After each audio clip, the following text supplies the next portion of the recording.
Hello every student, our class 7 subject is ST geography chapter first में हम लोग environment continue कर रहे हैं। इन्वायरमेंट में हम इसके पहले इंट्रोडक्शनरी वीडियो देखा था हम लोगों ने, ठीक है, जिसमें हम लोगों ने पढ़ा कि इन्वायरमेंट क्या होता है। मतलब जो हमारे चारों तरफ whatever we see in our surroundings, जो हमारे चारों तरफ का वातावरण होता है उसे हम क्या कहते हैं, इन्वायरमेंट कहते हैं। वही तो पर्यावरण होता है जो हम अपने चारों तरफ सराउंडिंग्स एरियाज़ में देखते हैं, है ना, वही तो क्या है, इन्वायरमेंट है। इसमें अब हम लोगों को कंपोनेंट्स ऑफ इन्वायरमेंट पढ़ना था, जानना था।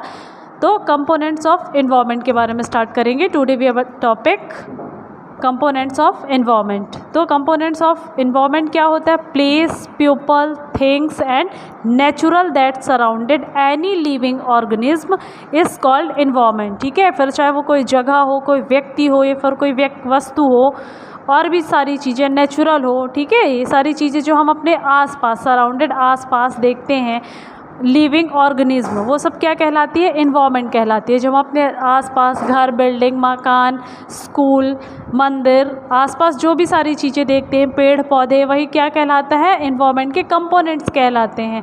अब जब कंपोनेंट्स ये कहलाते हैं, अब जब कंपोनेंट्स हैं तो उसके टाइप्स भी हैं। अब इन्वायरमेंट के टाइप्स कौन कौन से होते हैं, तो नेचुरल इन्वायरमेंट और ह्यूमन इन्वायरमेंट। तो अब नेचुरल इन्वायरमेंट को 2 टाइप्स में डिवाइड किया गया है। तो नेचुरल मतलब जो चीज़ें हमको नेचर से मिल रही हैं, जो चीज़ें नेचर से मिल रही हैं वो नेचुरल इन्वायरमेंट हो गया। तो नेचुरल इन्वायरमेंट को 2 टाइप में डिवाइड किया गया है, बायोटिक एंड अबायोटिक।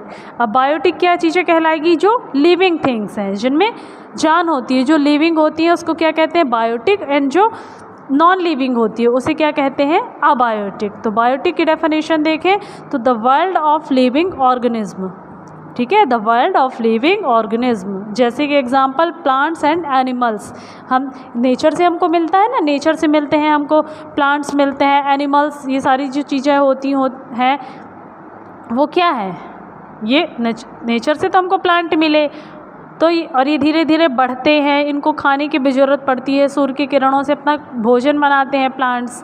तो ये क्या है, लिविंग थिंग है, तो ये बायोटिक हो गया। और अबायोटिक में तो the world of non living element, world में जो नॉन लिविंग एलिमेंट्स होते हैं वो क्या कहलाते हैं, abiotic.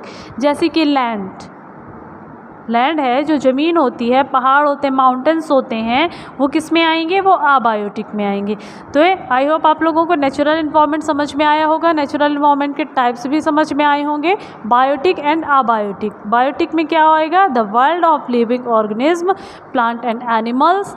Abiotic the world of non living elements. Example अगर देखें तो लैंड, ये हो गया हमारा नेचुरल इन्वायरमेंट। अगर हम वही बात करें ह्यूमन इन्वायरमेंट की, तो ह्यूमन इन्वायरमेंट में activities, creation and interaction among human beings, जो भी चीज़ें की जाती हैं किसके द्वारा, ह्यूमंस के द्वारा की जाती हैं। जो भी एक्टिविटी की जाती हैं, कुछ बनाया जाता है, इंटरेक्शन किया जाता है, वो क्या कहलाता है, ह्यूमन एनवायरनमेंट कहलाता है। अब कैसे बनाया जाता है, तो जैसे मिट्टी से क्या बनाई, ईंट बनाए, ईंट से घर बनाए, बिल्डिंग बनाई, स्कूल बनाई, मंदिर मस्जिद बनाई। तो ये सारी चीज़ें क्या कहलाएंगी, ये सारी चीज़ें कहलाती हैं ह्यूमन एनवायरनमेंट।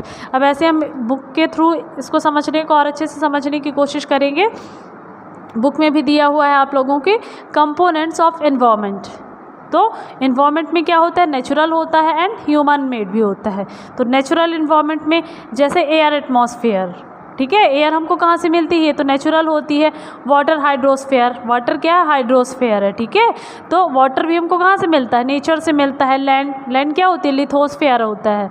तो लैंड ये भी तो नेचर से मिलती है, लैंड तो हम बना नहीं सकते हैं, ठीक है। लिविंग थिंग्स बायोस्फीयर होता है, ओके।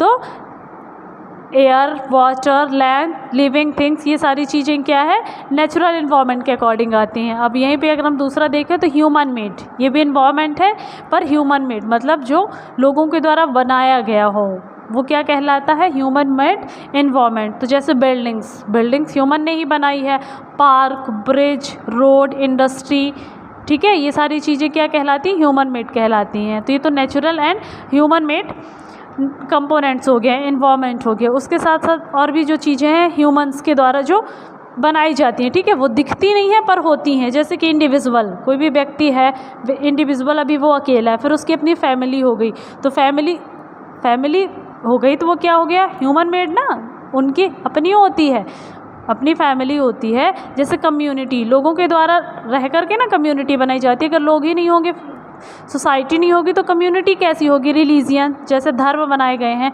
तो धर्म तो भगवान तो बना के नहीं भेजे हैं कि हिंदू मुस्लिम सिख ईसाई अलग अलग धर्म तो भगवान ने बना के नहीं भेजा है।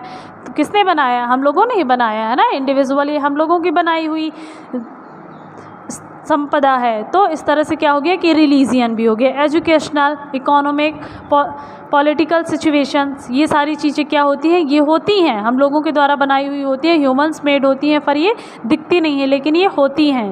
ओके, आई होप आप लोगों को कंपोनेंट्स ऑफ इन्वायरमेंट अच्छी तरह से समझ में आया होगा। यहाँ पे हमारा कंपोनेंट ऑफ इन्वायरमेंट कंप्लीट होता है। इसके बाद जो नेक्स्ट टॉपिक होगा नेचुरल इन्वायरमेंट और इकोसिस्टम, उसको हम लोग अच्छी तरह से समझेंगे, जिसमें हम लोग लिथोस्फेयर भी जानेंगे, हाइड्रोस्फेयर, बायोस्फेयर, एटमॉस्फेयर, इन सारी चीज़ों के बारे में भी अच्छी तरह से डिस्कस करेंगे। Okay, thank you, have a nice day, see you tomorrow.